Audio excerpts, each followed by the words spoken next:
Dingin tak? Nampak muda sikit tak? Kalau dia nampak tua tak? Assalamualaikum warahmatullahi wabarakatuh. A'udzubillahi as-sami'il 'alim minasyaitonir rajim. Bismillahirrahmanirrahim. Alhamdulillahirabbil alamin. Wassalatu wassalamu ala asyrafil anbiya'i wal mursalin wa ala alihi wa sahbihi wa man tabi'ahum bi ihsan ila yaumiddin. Subhanaka la ilma lana illa ma 'allamtana innaka antal alimul hakim. Wala haula wala quwwata illa billahil aliyyil azim. Rabbi shrah li sadri wa yassir li amri wahlul 'uqdatam min lisani yafqahu qawli. Allahumma ati anfusana taqwaha wa zakkiha anta khairu man zakkaha anta waliyuha wa maulaha. Allahumma faqihna fid din wa 'allimna at-ta'wil. Allahumma zidna ilma warzuqna fahma. Allahumma 'allimna ma yanfa'una wanfa'na bima 'allamtana ya arhamar rahimin. Baik, alhamdulillah, syukur kita kepada Allah SWT kerana dapat bertemu pada pagi ini yang bukan saya sahaja, tuan-tuan dan puan-puan pun tak ada dalam kepala nak jumpa dengan saya pun tak ada dalam kepala nak jumpa tuan-tuan dan puan-puan, melainkan ini semua hanyalah takdir Allah SWT. Dan yang mengumpul kita pada pagi ini ialah akidah Islam dan juga Quran dan hadis. Tanpa akidah, tanpa Quran hadis, mungkin kita tak bertemu lah pagi ni. Yang keduanya, saya nak ucap jazakallahu khairan lah kepada Ustaz Dr. Syamsuddin, Cik Syamsuddin. Dulu memang anak murid saya, tapi lah ni jadi tok guru dah. Dulu masa saya mula-mula kenal dulu cikgu matematik tak? Cikgu kimia. Masa dia sewa rumah ayah saya dulu Pasir Putih lah. Tapi disebabkan kesungguhan dia belajar ni dan juga keikhlasan lah. Dia kesungguhan ni tak akan datang melainkan dengan keikhlasan. Kalau tak ikhlas memang kita tak sungguh, belajar pun main-main lah. Tapi kalau ikhlas, memang kita buat betul-betul. Macam kita makan, main tak. Itu ikhlas tu sebab kita buat betul-betul. Kerja tu pagi balik petang. Kadang-kadang opis awal, lepas opis awal kita kerja lagi, ikhlas. Tapi ikhlas kerana apa? Wallahu alam lah. Ikhlas kerana gaji ke, kerana dunia, wallahu alam. Tapi nak ayat pentingnya ikhlas. Sehingga dia sambung buat mula-mula diploma tak? Diploma syariah. Daripada kimia cross. Lepas tu buat master. Lepas tu PhD. Jadi tak boleh panggil cikgu lah, kena panggil ustaz. Dan dia boleh mengajar kita Arab pula. Itu bukan suatu perkara yang mudah tu. Walaupun dia tak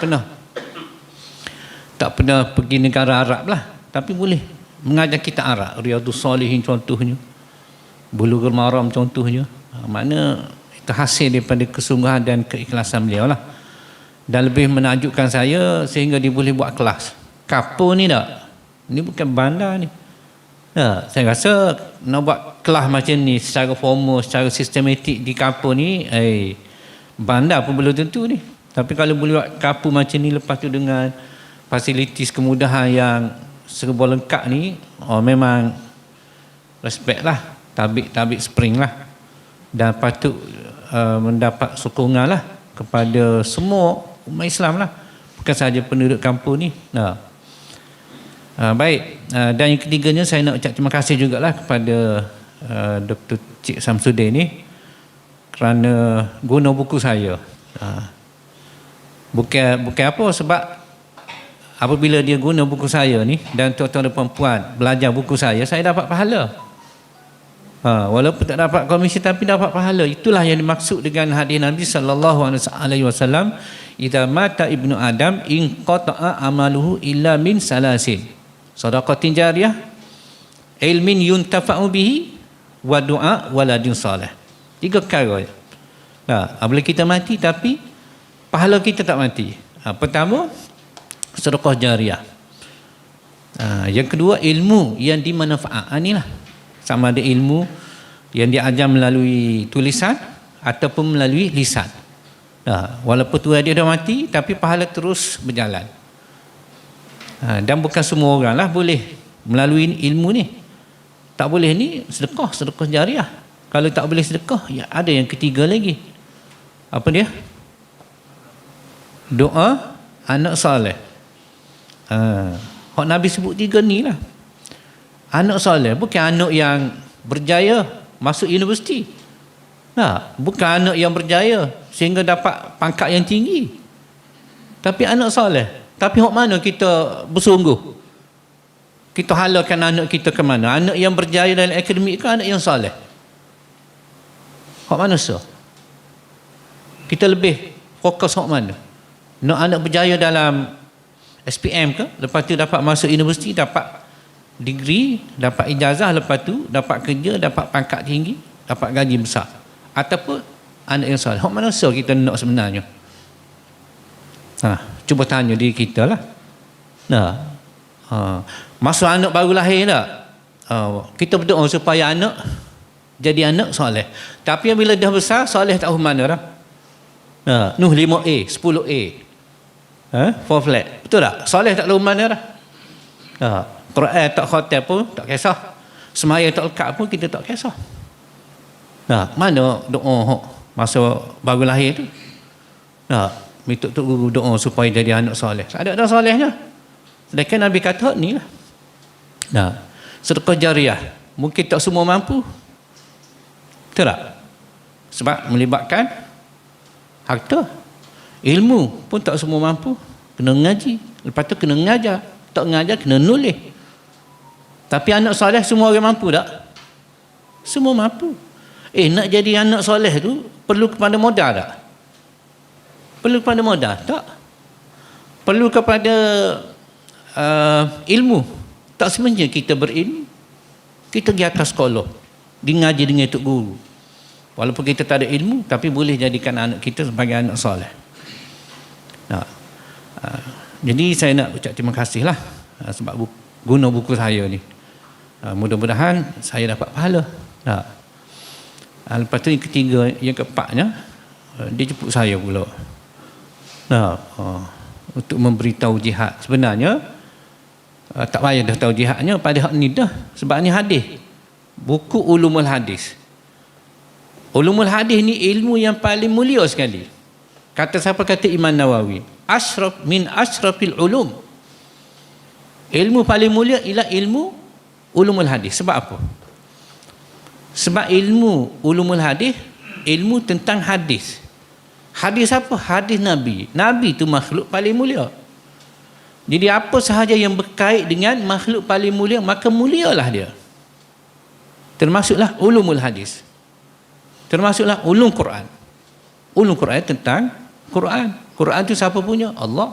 Kalamullah. Jadi kita nak mulia, tak ada cara lain. Bukan dengan anak yang cerdik, jenius, bukan dengan pangkat yang tinggi, bukan dengan harta yang banyak, tapi dengan mendekatkan diri kita dengan Allah SWT. Nak mendekatkan diri kita dengan Allah SWT dengan apa? Dengan Quran hadis lah. Itu asasnya. Jadi Alhamdulillah lah, walaupun tak sempat khatam, tapi saya rasa basic-basic tu semua dah diajar oleh Dr. Cik Samsudin lah. Cuma saya nak memberi pesanan lah, bukan sahaja kepada tuan-tuan dan puan-puan, tapi juga kepada saya lah, sebagai penulis buku, perlu juga kepada pesanan taujihat. Mana pertamanya tujuan kita belajar tu nak gapo. Kadang-kadang kita tak jelas lah. Anak kita atas sekolah, kita pilih sekolah yang terbaik, betul tak? Walaupun terpaksa bayar, sekolah bayar 300 sebulan, kita sanggup, betul tak? Sebab apa kita nak apa? Kita nak anak kita jadi anak soleh ke, nak suruh anak kita pandang ngaji sampai masuk universiti? Jawab sendiri. Jawab sendiri. Cuma kalau setakat itulah tak berapa jelas tu, tak berapa jelas matlamat belajar tadi.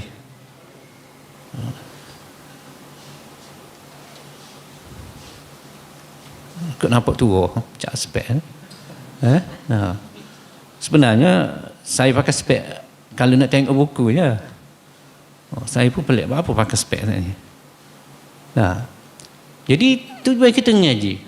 Ramai kita ngaji sampai luar negara. Pergi ke Mesir, pergi ke Jordan, pergi ke Arab Saudi, pergi ke Yaman. Tapi balik-balik duduk hama hok masa dia ngaji dulu sebelum pergi luar negara. Nah, makna ilmunya tinggi sampai degree, master, PhD, tapi amalannya SPM. Amalannya sekolah rendah. Masa dia ngaji kafar dulu, perdoain. Dianya ada degree, dianya ada master, ada PhD. Ilmunya tinggi tapi amalannya tetap rendah. Sebab apa? Sebab tujuan nak ngaji tak berapa jelas. Nak apa? Nak CJ. Nak apa? Nak syahadah, nak sertifikat, nak degree. Bukan nak amal. Kalau nak amal mesti berubah amalan. Sebab hak dia ngaji masa sekolah rendah dulu lain, sekolah menengah dulu lain. Lepas tu masuk EU lain pula. Pakai ilmu tu lah. Lepas tu kalau ngaji luar negara lagi lain. Sebab lain kitab, lain tok guru.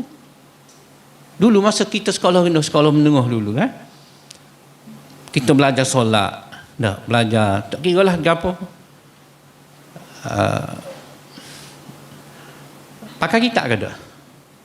Pakai kitab ke? Masa sekolah rendah, sekolah menengah dulu pakai kitab? Tak kan? Tapi kita yakin tak?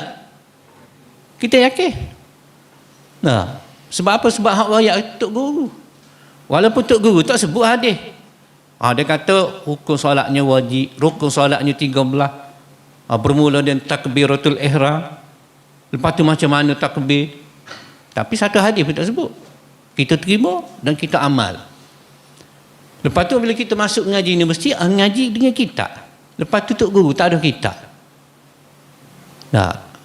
Dan saya yakin mesti ada perbezaan lah antara hak dia amal masa kecil dulu, masa muda dulu, dengan masa hak dia ngaji.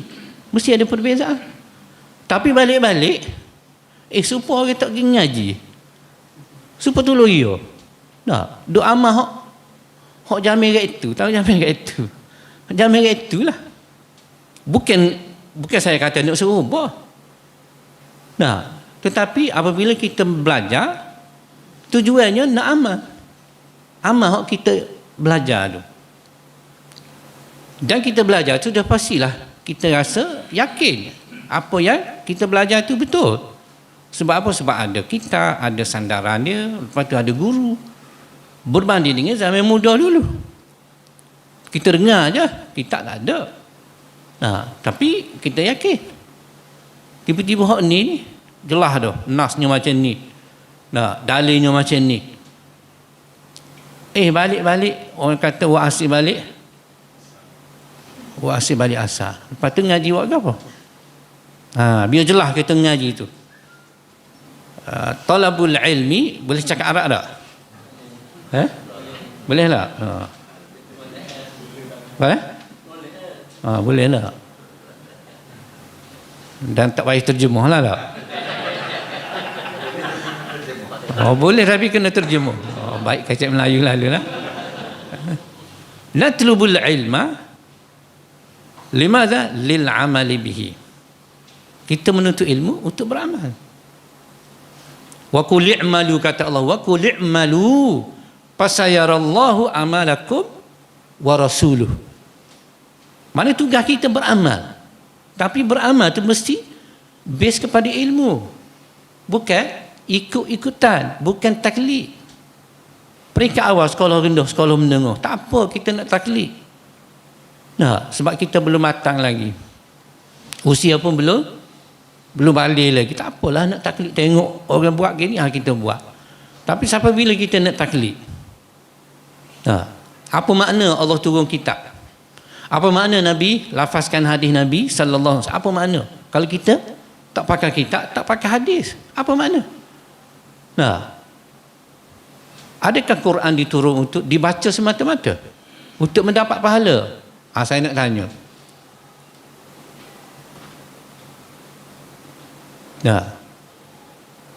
Quran dibaca tu untuk apa sebenarnya? Untuk beramal. Lepas tu faham tak Quran nak amal? Lepas tu nak amal ke mana kalau tak faham? Ha. Lepas tu hadis beribu-ribu, ayat tadi 1236 ayat.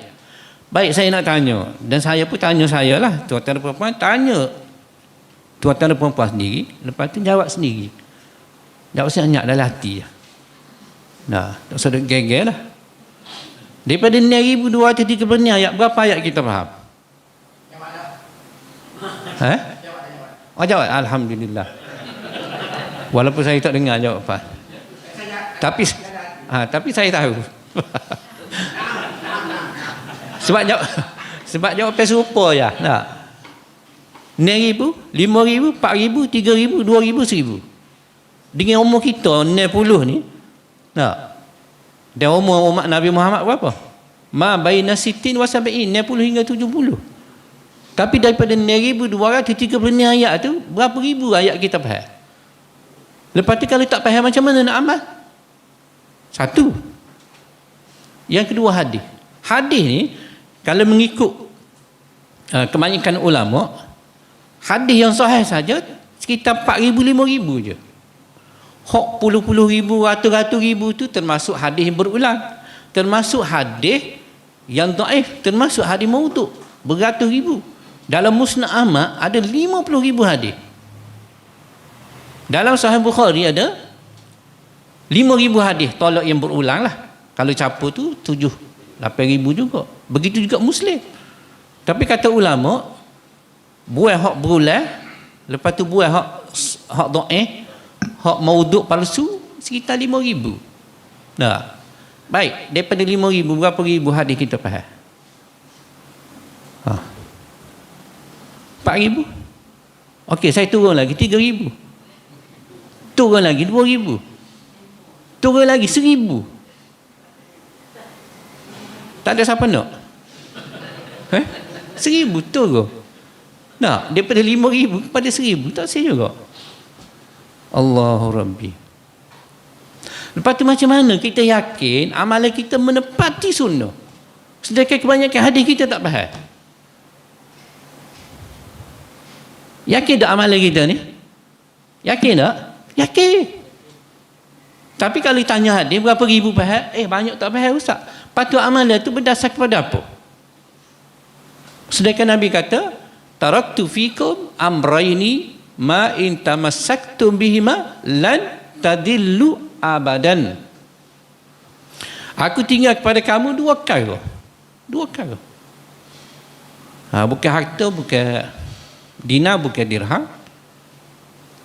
Yang mana dua perkara ni, ma in tamassaktum bihima, selama mana kamu berpegang teguh dengan dua perkara ni, lan tadillu abadan, kamu tak akan sesat selama-lamanya. Tapi syarat kamu berpegang teguh kepada dua perkara ni, kepada kitab Allah wa sunnati. Dua. Tak ada lah kitab tu, kitab ni, tok guru tu, tok guru ni, tak ada. Quran hadis. Cuma tok guru ni peranannya, fungsi dia untuk menerangkan apa yang ada dalam Quran dan apa yang ada dalam hadis. Itu kena jelas tu. Sebab tu Nabi sebut al ulama warasatu al anbiya. Baik, apa makna warasah? Pewaris. Apa makna pewaris? Anak kita mewarisi harta kita. Tiba-tiba dia pergi ambil harta pok dara dia. Lalu dia mendakwa saya mewarisi harta pok dara dia. Dia suku sakat. Itu nama pewaris ke? Perompak. Pewaris ni dia mesti ambil hak ditinggal oleh Nabi lah. Jangan ada tambahan, jangan tokok tambah. Tapi kalau usahakan nak tokok tambah, dia buat sendiri. Itu bukan pewaris, itu peneroka. Peneroka tanah boleh lah. Dia ulu-ulu tu. Itu pereka, bukan pewaris, kena jelas. Sebab orang kita setengah tu dia tak berapa jelas. Ini ulama ni. Dan ulama pewaris Nabi, mana kita boleh apa? Boleh tag, boleh usik. Kita pun tak berani lah. Ikut lah. Walaupun kita ngajinya lain, tapi masyarakat amal lain. Tapi dah kata ulama ni pewaris Nabi, maka kita pun ikut je lah. Kena faham pewaris, perkataan pewaris tu kena clear, kena jelas. Pewaris dia hanya mewarisi apa yang ditinggal oleh Nabi. Apa yang ditinggalkan oleh Nabi, apa dia? Kitab Allah wa sunnati. Kitab Allah dan sunnah tu. Jadi dua soalan tadi pun dah lepas tu. Betul ke amal aku ni nak menepati sunnah ke amal aku ni? Kalau dalam 5,000 hadis tu 1,000 pun tak sampai. Tak payah 1,000 lah. Ni ambil hadis 40. Hadis 40 biasa dengar tak? 40 ya. Faham semua? Okey, faham semua. 40 lama zaman muda kat tu lagi. Hafal mata hadis. Okey, Riyadhus Salihin. Ni saya tak wayak lagi Sahih Bukhari, Riyadhus Salihin. Banyak hadis sahih dalam tu. Dah tahu semua, dah hafal semua. Tahu lain, amal lain. Lepas tahu kena amal. Tapi kalau tahu pun tak, faham pun tak, macam mana kita nak amal? Macam mana kita nak yakin, nak pastikan amalan kita ni betul-betul menepati sunnah Nabi sallallahu alaihi wasallam. Sebab itulah ulama, ini ulumul hadis ni rekaan. Ulumul hadis tu rekaan ulama. Tak apa, bukan ibadah tak apa, kita boleh reka. Bab-bab dunia ni boleh reka. Ilmu mantik, ilmu matematik, usul, fiqh. Sebab ilmu ni kaedah. Kaedah boleh reka, boleh cipta. Ini besar jasa ulama. Dia reka ulum al-hadis, ulum al-Quran, usul fiqh, usul tafsir. Satu kaedah. Kaedah untuk memahami hadis, untuk menilai hadis. Sebab kalau tak ada kaedah ni, seperti kata Abdullah bin Al-Mubarak, seorang tabi'i, laulal isnad laqala man sya'a ma sya'a. Kalau tanpa sanad, maka akan berkatalah siapa saja dan apa saja. Kalau tanpa sanad. Dan tuan-tuan dan puan-puan dah belajar mustalah hadis kan? Hadis dia tak boleh lari daripada dua komponen. Tak boleh lari dah. Boleh tanya tak? Boleh tanya, tapi ustaz jawab diri lah. Apa dua komponen hadis tu? Ya memang tak boleh lari lah. Kalau kita kata manusia ni, al-insan yatakawan min juz'aini, al-jasad war ruh. Manusia ni terdiri daripada dua unsur, dua elemen, jasad dan ruh. Kalau tak ada salah satu, orang tak panggil manusia.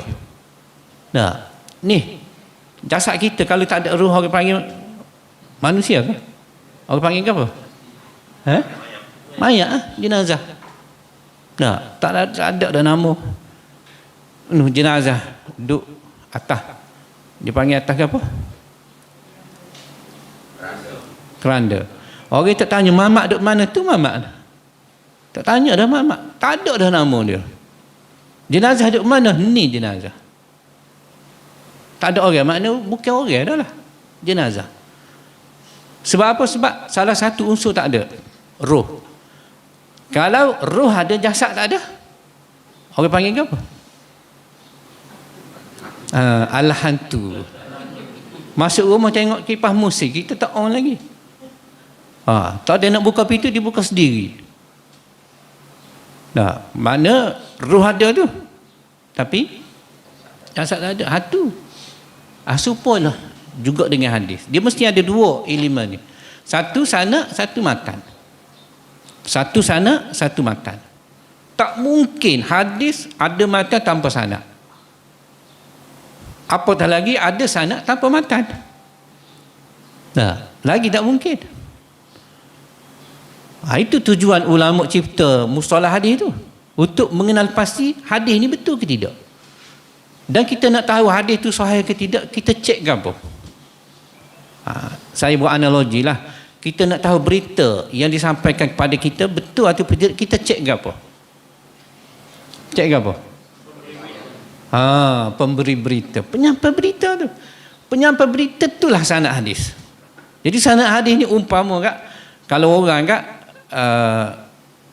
Syahadatul milad ni surat beranak.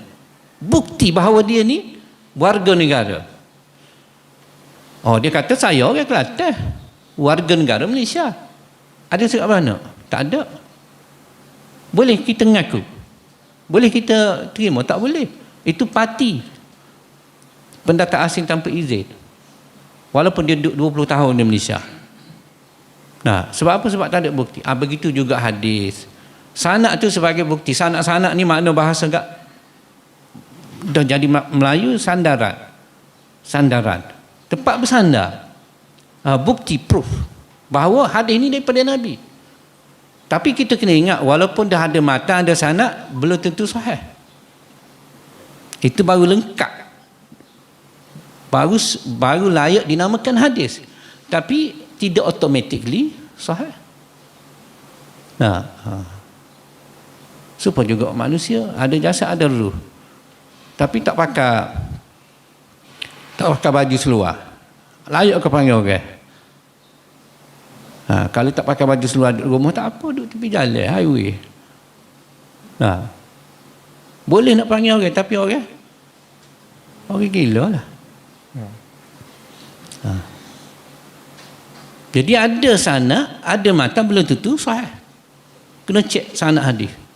Ni sepanjang tuan-tuan dan puan belajar ilmu sanad hadis, senang ke susah ulama nak menentusahkan hadis? Senang ke susah? Susah kan? Kenapa siapa menyusah diri ulama? Sebab dia nak pastikan setiap amalan kita ni berpandukan kepada hadis sahih. Supaya apa? Supaya amalan kita betul-betul diterima oleh Allah Subhanahu Wa Taala. Sebab dua sahaja syarat amalan kita diterima oleh Allah Subhanahu Wa Taala. Dua aja. Dua rukun amalan yang makbul, dua aja. Kalau rukun solat 13. Kalau rukun wudu ni banyak. Rukun Islam 5 kan ni? Buat tak ingat boleh. 5. Bukan tak ingat tukar Ustaz. Rukun iman ni tak? Tapi rukun amalan yang kedua je. Apa dia? Satu, ikhlas. Wa ma umiru illa an ya'budullah mukhlishina lahuddin. Mukhlishina lahuddin. Ikhlas. Hadisnya innamal a'malu binniyat. Kita buat niat ni pakai hadis, pakai Quran. Tapi buat amalan tak saya pakai. Kita ikut orang dulu buat, kita buat. Tapi kalau tanya gapo semua syariah, semua tanya semua orang kampung, orang bandar, orang alim, orang jahil, gapo semua syariah. Saya tanya tuan-tuan dan puan, gapo semua syariah? Quran, hadis, ijma', qiyas. Dari segi teori semua percaya dan yakin inilah 4 sumber utama syariah. Tapi masuk bab praktikal, masuk bab amali, lain pula cerita. Kita tanya ada hadis, marah balik. Tadi kata sumber syariah ni Quran hadis. Kita tanya ada hadis kau tak amalan ni? Awak ni siapa? Lepas tu tadi awak kata Quran hadis, ijma' qiyas tu, awak tak mana hadis tu? Bukan setakat dia marah, dia kata tak perlu tanya dalil. Pelik ke tak? Kalau ikut logik, pelik ke tak? Pelik lah. Pelik bin ajaib. Orang dulu buat belaka. Baik, dalam 4 sumber ada tak orang dulu? Quran, hadis, ijma', qiyas orang dulu? Ada? Tak ada. Orang ramai buat belaka ada tak dalam 4? Orang ramai yang kelima ada. Kalau ada nombor 5 boleh kira. 1 dok, 2 dok, 3 dok, 4 dok, 5 dok, 10 pun dok. Tiba-tiba kita masuk. Orang buat belaka. Orang ramai buat. Itu bukan hujah. Bukan dalil. Dalil kita Quran, hadis, ijma', qiyas. Kalau ijma' ulama, okey. Selekat. Okey. Dalil Quran, hadis pun tak ada. Ijma' pun tak ada. Okey, kita kias. Kias pun ada kaedah dia. Qiyas pun ada kaedah dia. Jadi kena clear dan kena jelas sumber kita ni. Jadi amalan saya sebut tadi ikhlas kan. Yang keduanya ialah ittiba'us sunnah. Saya bagi tip mudah lah. 2 ai. 1 ai ikhlas, 1 ai ittiba'us sunnah. 2 ai. Mudah ya. Rukun amalan yang makbul. 1 ai ikhlas, 1 ai ittiba'us sunnah. Apa dalilnya Ustaz? Kalau dalil ikhlas semua dah tahu dah. Mukhlisina lahuddin tu. Innamal amalu bina. Dalil setiap amalan tu mesti ikut sunnah. Apa dia dalil? Ada dari buku ni. Maknanya kalau saya tanya mesti boleh jawab. Sebab ada dalam buku, ada dalam nota. Guru kita pun dah sebut kan? Boleh? Ustaz jawab diri lah. Yalah masa sikap dah ni Ustaz.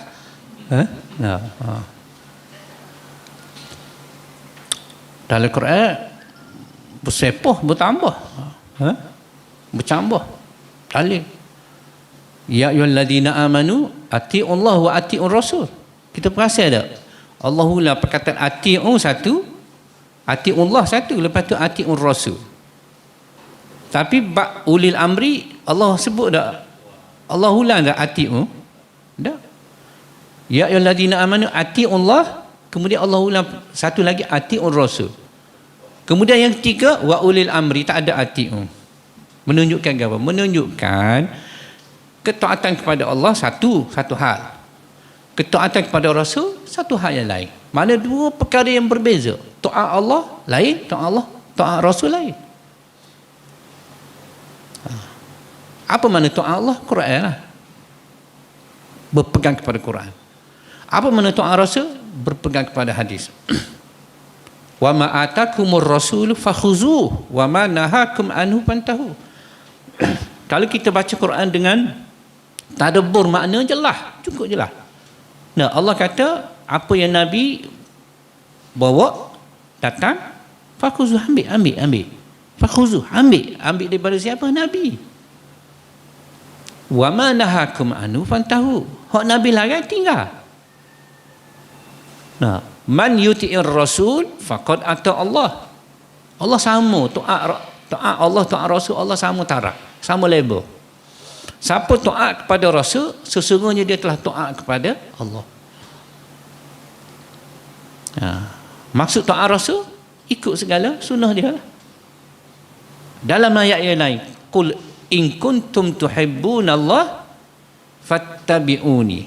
Katakanlah, wahai Muhammad, kepada siapa? Kepada umat kamu. Sekiranya kamu betul-betul tuhibbunallah, cintakan Allah, fattabi'uni, ikutlah aku. Aku tu siapa dia? Rasulullah. Apa makna ikut? Mesti sama kan? Nah, tiba-tiba kita kata kita ikut bos kita. Bos pergi Kuala Lumpur, tapi bosnya ambil jalan Gua Musa. Kita ikut apa? Ikut LPT, Kuantan. Jadi kita kata kita ikut bos sebab sama-sama pergi Kuala Lumpur, tapi jalan lain. Ni dia panggil ikut ke apa ni? Ikut ke? Bukan ikut lah. Ikut kena ikut punggung lah. Tak boleh duduk depan, tak boleh duduk sama, duduk belakang. Dia ikut jalan mana, jalan itulah kita ikut. Itu maksud ikut. Tapi kalau dia kok ni, kita kok ni, dia kanan, kita kiri, ikut kau. Itu sangsa. Nabi kanan, kita kiri. Boleh dia kata ikut mana lah betul. Kepala otak pun tak boleh terima. Bukan ikut lah gitu. Kalau Nabi kanan, Tok Guru kena pisah. Bawa anak murid ikut kanan. Itu baru ikut. Itu baru ikut. Kok mana pun kena kanan juga. Itu maksud fattabi'uni. Jelas. Itu ayat. Hadis pula, man ahdasa fi amrina ma laysa minhu fahuwa raddun. Ini hadis sahih. Siapa yang ahdasa ni maksud mengada-ngada, mereka-reka, fi amrina, dalam urusan kami. Kami tu Allah dan Rasul lah. Gapo dia urusan Allah dan Rasul? Gapo dia? Urusan agama. Urusan agama bukan urusan kita. Itu urusan Allah dan Rasul. Berhak tak kita campur tangan dalam bab agama? Ada hak tak kita? Tak ada. Itu bukan urusan kita. Itu urusan Allah dan Rasul. Jadi agama ni kita kena ikut cara Allah, cara Rasul, bukan ikut cara kita. Nah, kalau ikut cara kita, rusak habislah agama. Sepertilah agama Yahudi. Nah, agama Yahudi sebab apa dia rosak? Sebab apa agama Yahudi rosak? Sedangkan agama Yahudi itu agama Nabi apa? Isa ke Musa? Ke Harun? Musa bukan Isa. Isa agama apa? Nasrani, Kristian. Asalnya agama samawi. Tapi macam mana dia boleh rosak? Sebab dia buat cara dia sendiri. Dia reka-reka. Dia mengada-ngada dalam agama, sehingganya agama hak asal tu kambuh. Hak tu tubik Yesus tu. Anak Tuhan. Hak tu tubik kitab Taurat, kitab Injil yang berbeza tu. Sebab apa? Ahdasa tadi. Ma laysa minhu, yang bukan daripada urusan agama ni, bukan daripada Allah dan Rasul, fahuwa raddun, kata Nabi. Maka dia tertolak. Apa makna? Maknanya kalau kita ikhlas, mari ikhlas dah, tapi tak ikut cara Nabi. Puasa ikhlas dah tapi tak ikut cara Nabi. Diterima ke tidak? Tak. Kita semaya subuh, kita kata lah, daripada aku duk ngopak, baik aku semaya lebih sikit, buat 3 rakaat ke? Semaya baik ke jahat? Tapi boleh tak kita buat 3 rakaat? Kita semua Allah tu, apa tak boleh? Sebab apa tak boleh?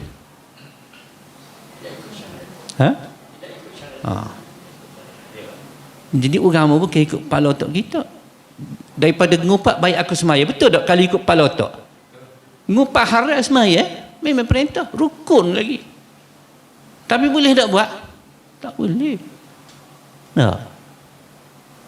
Nak puasa hari raya, baik ke jahat puasa? Baik. Apa tak boleh? Apa tak boleh? Sebab Nabi kata tak boleh. Ni semaya apa? Masa lagi. Sebab nampak kambing naik dah. Untuk kosong. Kesakan nampak dia bang. Saya bagi contoh lain tak? Semaya jenazah ni makin ramai makin afdal. Sebab itulah tak digalakkan semaya jenazah waktu malam, tanah jenazah waktu malam. Afdalnya tanah waktu siang. Antara sebabnya nak meramaikan orang yang solat jenazah. Baik, apa kata kalau sebelum solat jenazah, katalah buat di masjid, kita azan dulu supaya ramai orang mari. Siapa berani buat? Siapa berani azan dulu sebelum solat jenazah? Tak apalah, suruh Tok Bilal lah. Kita suruh Tok Bilal ada kan? Tujuannya nak meramaikan. Boleh tak? Niat tadi comel tak? Ikhlas tak? Comel. Contoh lain, khutbah raya. Mana lebih baik, buat sebelum solat dengan selepas solat?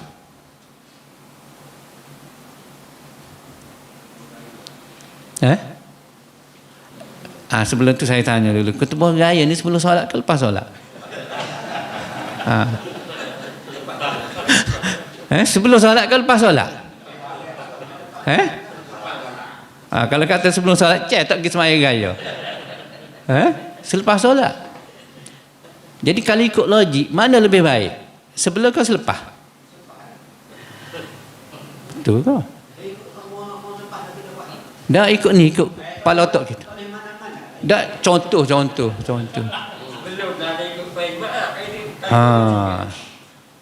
Apa sembahyang jemaah sebelum? Khutbah.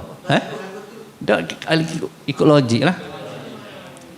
Kalau ikut logik sepatut khutbah sebelum.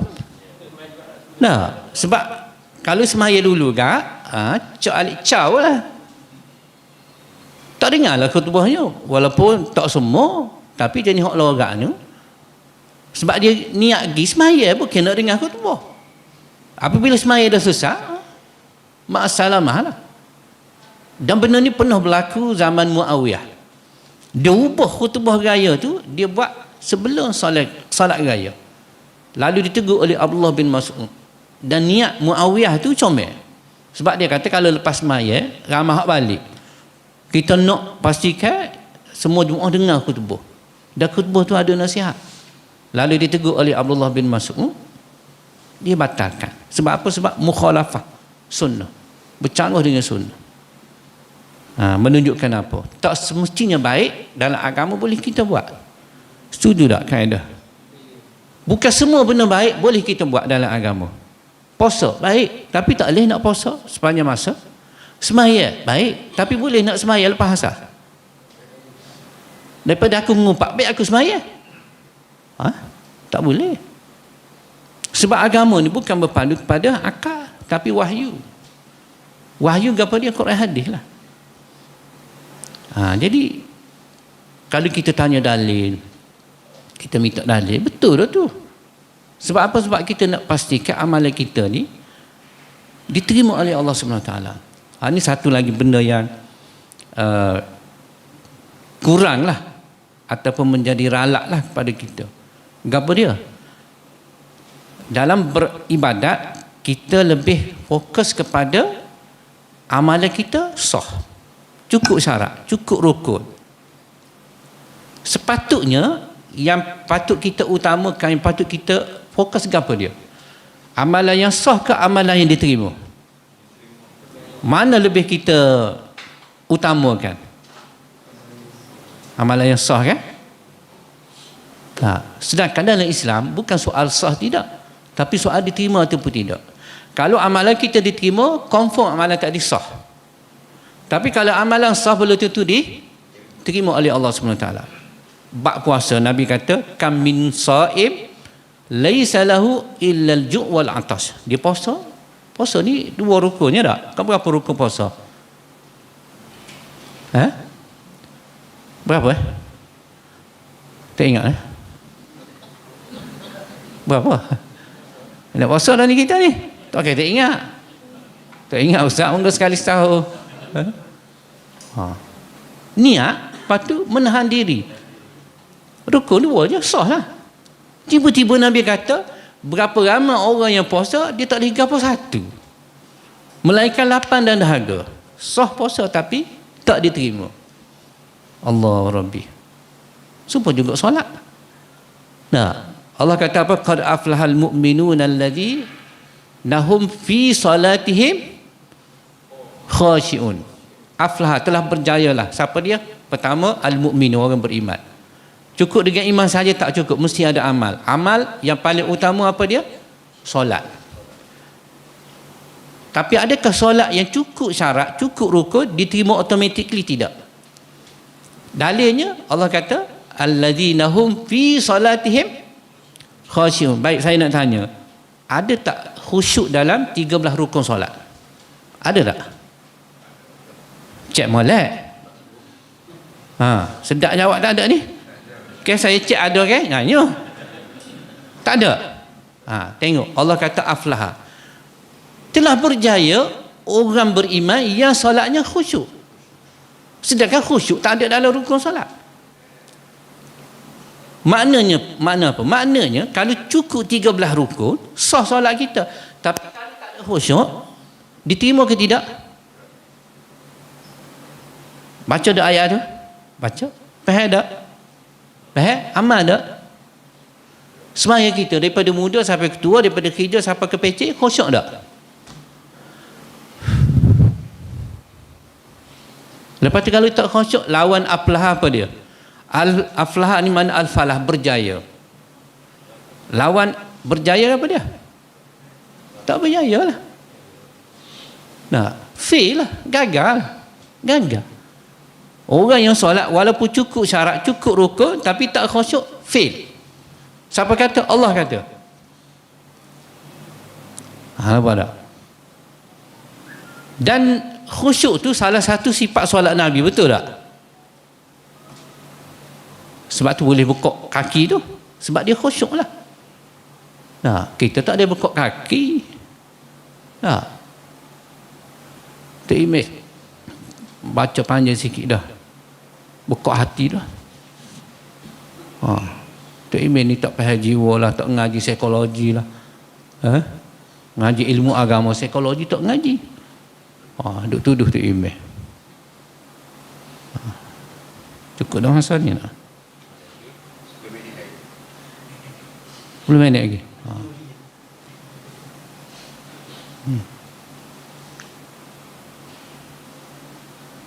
Tak apalah, 10 minit saya buka soalan lah. Saya rasa itulah taujihat saya. Maknanya pertamanya, kita ngaji tu untuk apa sebenarnya? Untuk beramal.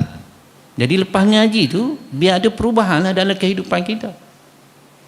Kalau tak ada perubahan, orang kata duk taruh tular je, duk takut tular je, pimai tantu, la yanfa' lah, tidak ada manfaat ilmu kita. Ni kita ngaji mustalah. Ulama bukan senang nak menilai sesuatu hadis. Nak kata hadis ni sahih ke tidak, bukan senang. Nah, ada seorang sahabat Jabir bin Abdullah, dia merantau beribu kilometer semata-mata untuk mendapat kepastian hadis ni sahih ataupun tidak daripada Nabi. Kita tak payah tekan butai je nak tahu hadis ni sahih ke tidak. Tapi payah nak buat. Kan hari ni banyaklah kita duk tengok, bukan setakat dia beramal dengan hadis dhaif, hadis maudhu'. Dan lebih mahal lagi, hadis dhaif pun tak ada, hadis maudhu' pun tak ada. Saya bagi contoh dah, baru duduk geger zikir hu.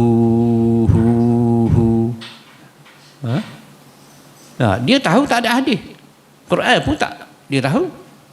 Tak ada sebut. Boleh zikir dengan hu ataupun huwa.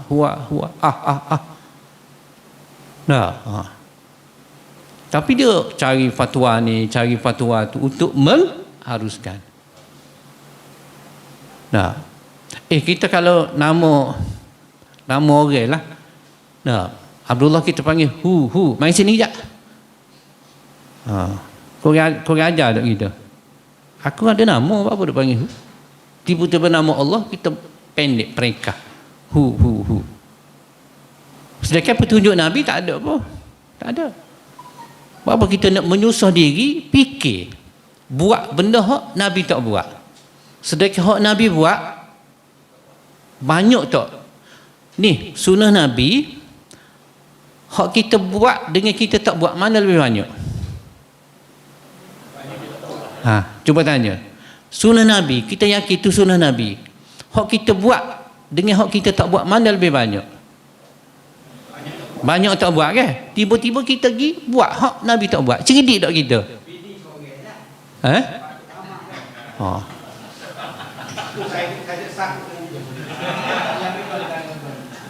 Satu. Yang keduanya, hak tu hak kita buat dengan tak buat. Hak kita tahu dengan kita tak tahu tentang sunnah Nabi, mana lebih banyak? Banyak tak tahu. Patut-patut ke tak dengan umur kita lah? Tak patut. Umur kita, umur saya. Lebih kurang lah kita semua ni. Lebih kurang. Tak patut tak? Sangat tak patut.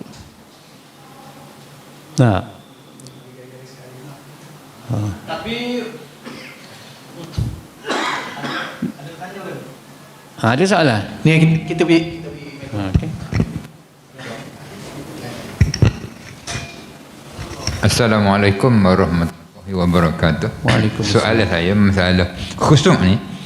Ada disebut dalam kitab, ada orang alim ulama yang siapa tak khabar bangunan tu tak khabarnya kan khusyuknya dalam semaya. Sedangkan kita tengok dalam dikatakan hadisnya sebut Nabi tahu ada di belakang dia tu kanak-kanak sedang menangis menyebabkan Nabi mempercepatkan semaya dia. Jadi hak mana khusyuk sebenarnya? Jadi khusyuk pun kena jelas juga. Tak semestinya makna khusyuk tu kita tahu gapo berlaku.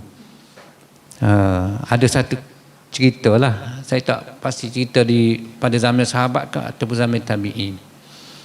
Dia kata khusyuk ni kita tak khabar gapo berlaku lah.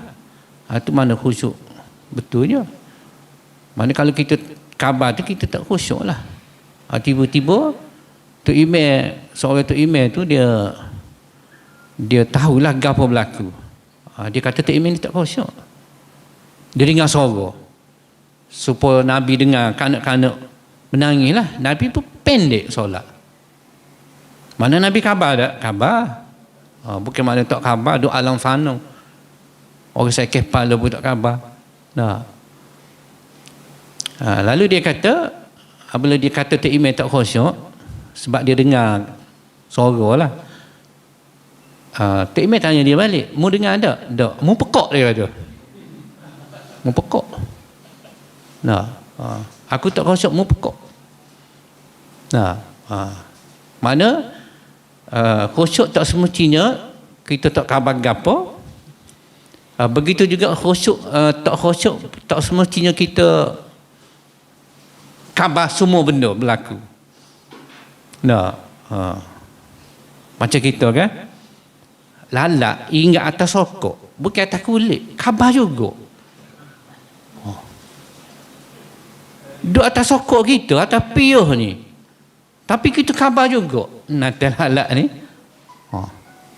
Tu memang confirm tak khusyuk. Kalau langgat dia hingga atas kulit ni kita serah dah.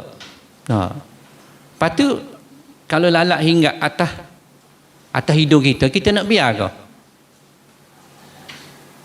Kita kena tengok. Kalau kita boleh biar dan pada masa sama kita boleh khusyuk, biar. Nyamuk mari gigit.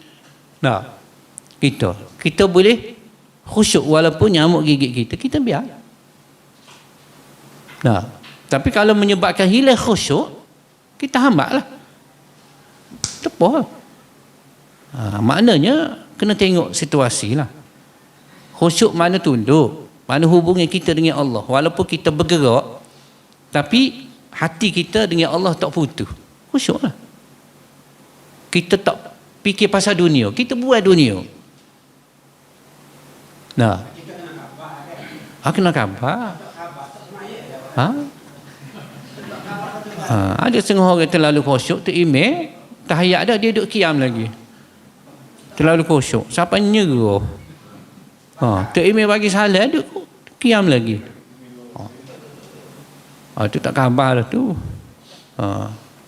Mana kita kena tadabbur apa yang kita baca tu khusyuk juga tu.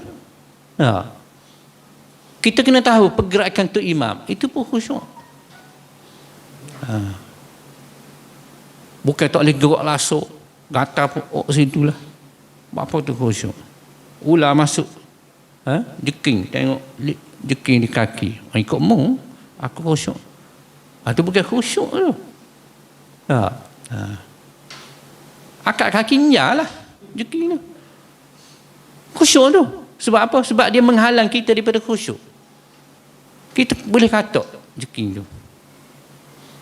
Sebab itulah kalau kita ngaji hadis, banyak benda pelik. Banyak benda pelik. Nabi masa jadi Tok Imam, dia dukur cucu dia nama Umamah binti Zainab. Zainab tu anak Nabi. Umamah tu anak Zainab, cucu Nabi. Dia kepo. Masa tu dikatakan ibu dia Zainab ni tengah uzur, tak ada siapa nak jaga. Nabi dukur. Jadi Tok Imam. Masa qiyam Nabi dukung. Masa sujud Nabi letak. Cuba tu email lah ni buat lagu tu. Mufarakah lah makmunya. Oh, mana berat kedama tu email ni? No. Bini pakuan tu. No. Mufarakah. Tapi kalau kita baca hadis, Nabi buat. Bahkan ada satu hadis lain, Nabi SAW bersabda, "Uqtulu al-aswadaini fi shalah." Bunuh dua binatang hitam dalam solat. Dalam solat Nabi suruh bunuh kepada al-hayyah wal aqrab. Nabi bagi contoh lah, ular dengan kala jengking. Suruh bunuh. Katok. Cuma janganlah pergerakan kita tu melampau. Kita tengok kala jengking, cari kayu tak jumpa dalam masjid, balik ambil kayu di rumah, mari katok. Lepas tu sambung semaya. Itu dah lebih dah tu. Kita ambil hak mana, hak boleh capai lah. Kasut kau selipar, kau tukar kau, katok. Sambung semaya. Sebab perintah Nabi suruh. Sebab dia boleh mengganggu kekhusyukan kita. Itu mana khusyuk? Nah, walaupun pergerakan tapi hati kita tak putus dengan Allah SWT. Itu payah tak? Berbanding dengan orang tak gerak-geri. Gatal pun tak gerak, tapi hati dia Masya Allah, tak ada tempat hak dia tak pergi, tak ada barang hak tak jumpa, tempat dia tak pernah sapa pun sapa dalam solat. Negeri apa, Mauritania tak pernah sapa, tiba-tiba sapa dalam semaya subuh tadi. Semaya tak gerak-geri, itu tak khusyuk. Berbanding dengan hok katok. Kalau jengking tadi, khusyuk. Wallahu a'lam. Cukup dah masa tak? Itu lah.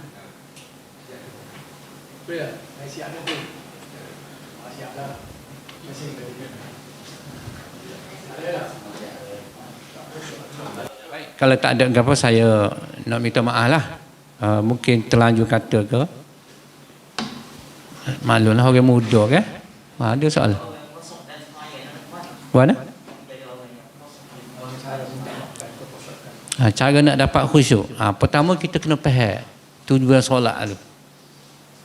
Solat apa makna solat? Solat tu ada kata makna berasal daripada silah. Silah tu makna hubungi. Mana kita nak connect hubungi kita dengan Allah. Saya bagi contoh mudah lah. Kita pergi jumpa tuanku, sanggup tak garu walaupun gatal? Sanggup tak depan tuanku? Sanggup? Tak sanggup. Tak payah tuanku lah, YB lah. Nak pas sana pas sini, YB duduk depan.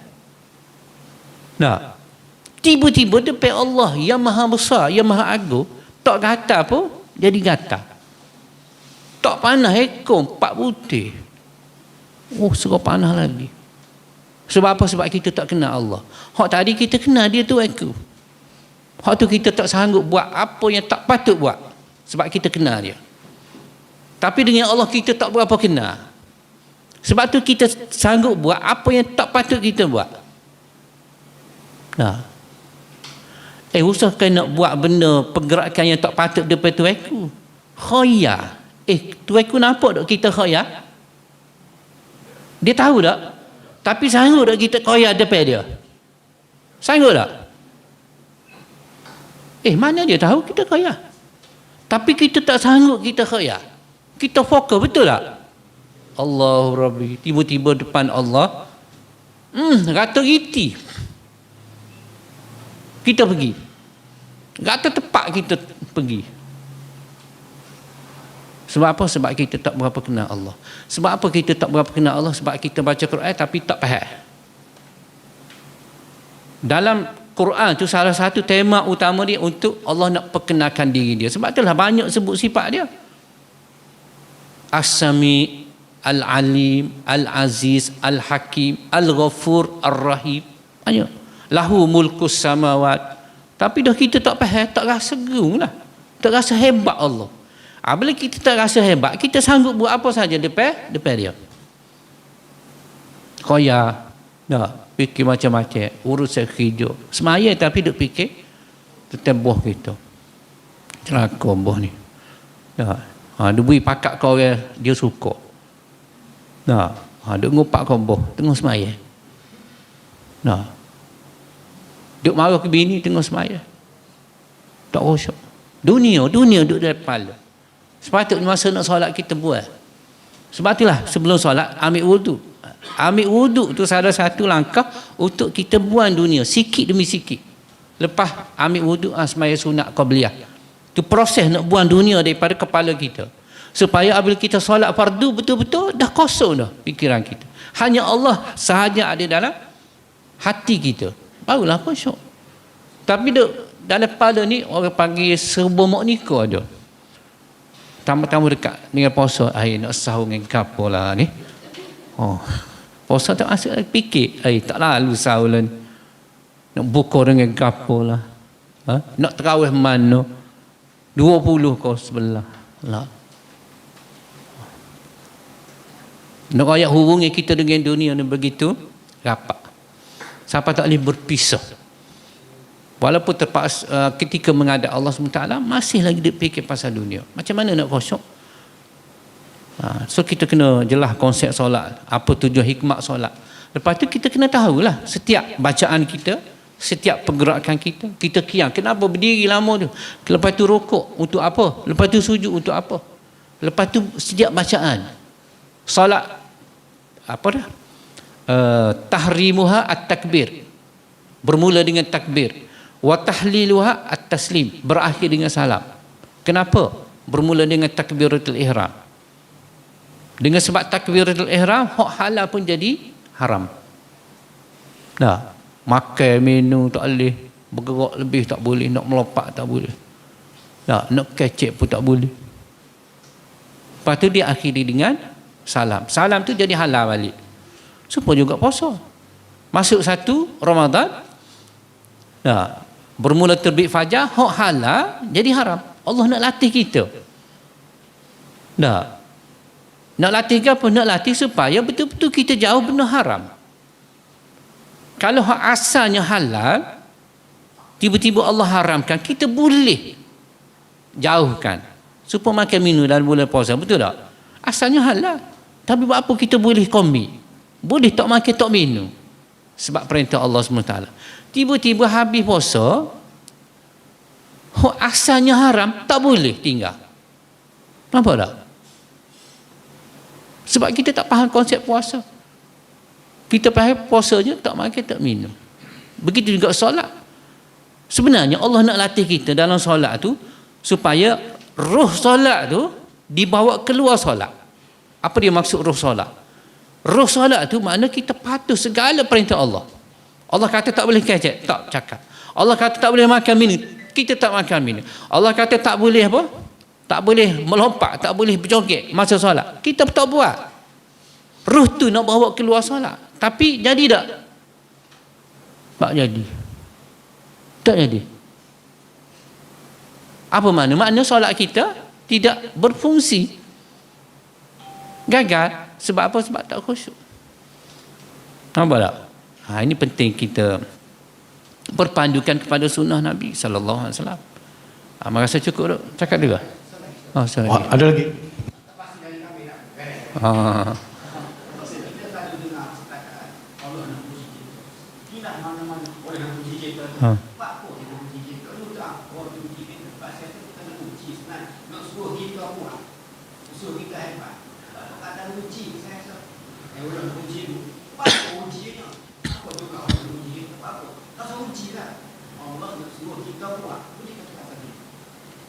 Tapi sebenarnya perkataan uji Allah sebut dalam Quran. Baik, surah Al-Kahfi. Al-Kahfi, alladzi khalaqal mauta wal hayata, al-mulk. Alladzi khalaqal mauta wal hayata liyabluwakum. Liyablu tu apa makna? Yablu tu ibtila. Bala yablu. Ibtilaan. Apa makna ibtila? Uji. Untuk menguji kamu. Allah cipta mati dan hidup ni adalah tak lain tak bukan untuk menguji kamu. Apa tujuan menguji? Ahsanukum amala. Manakah di antara kamu yang ahsan? Bukan yang aksar, bukan yang paling banyak, tapi yang terbaik amalannya. Habis itu Allah nak buat apa? Untuk memberi syurga kepada kita. Betul lah Allah nak uji kita sebab nak bagi syurga. Macam kita masuk PSO, SPM kan? Itu ujian lah. Apa kat sekolah kerajaan tu buat SPM ni? Nak bagi masuk universiti, bagilah. Tak payah SPM lah. Apa akan jadi? Nak bawa kereta, Allah tak payah lesen lah. Tak payah buat ujian lah. Beli kereta kan? Bawa lah. Apa akan jadi? Huru hara lah. Huru hara. Dan dunia ni, ad-dunya darul bala. Kata ulama, ad-dunya darul bala. Wal akhirah darul jaza. Dunia ni tempat ujian. Jadi jangan duk mimpi lah nak berehat, nak senang lena, nak selesa. Jangan. Sebab Allah buat dunia bukan untuk kita rehat, bukan untuk kita selesa, bukan untuk kita senang lena, bukan. Lepas tu nak rehat bila? Nak senang lena bila? Nak selesa bila? Al-akhirah darul jaza warrahah, tempat balasan dan tempat rehat sebenarnya. Sebab dunia ni kaya macam mana? Kaya macam mana? Katalah raja tak? Tak ada masalah ke?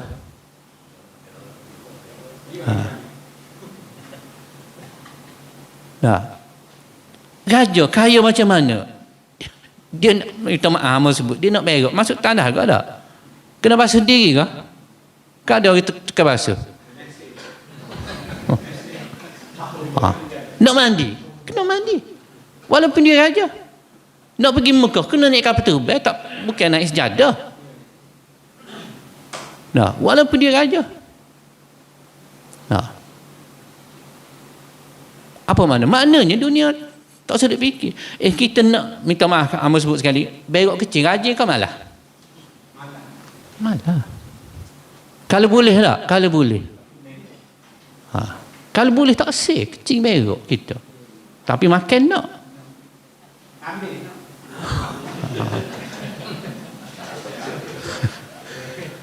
Tapi ada tempat tak payah kecil, tak payah berak. Nampak tak? Itulah tempat rehat sebenar. Nak makan gapo, kambing ke? Sebutlah gapo. Tak payah hoda, tak payah COD, tak payah start kereta, pergi kedai, lah telitah mari. Itulah tempat rehat sebenar. Tapi atas dunia, kaya macam mana pun nak kena hoda juga raja. Nak makan, nak kena tunggu masuk juga. Supaya kita lah.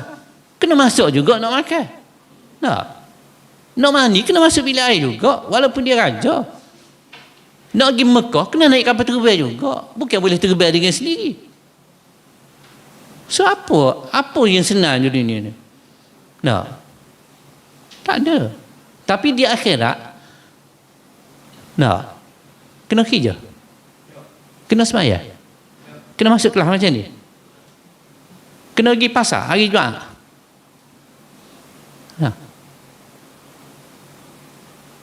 Kena tidur. Ada tidur tak? Di syurga ada tidur? Tak ada. Atas dunia usahakan dalam bilik rumah kita, dalam kelas tidur, bukan kelas ni kelas hamba sana lah, bukan sini. Mana apa? Makna kita perlu kepada tidur. Kadang-kadang kita malas nak tidur tak? Ngantuk. Bukan nak tidur tapi ngantuk masalah. Tapi di syurga tak ada. Tak ada siang, tak ada malam. Tak ada hari, tak ada bulan. Tak usah tanya, esok hari ke apa? Berapa nak pergi pasar? Tak ada.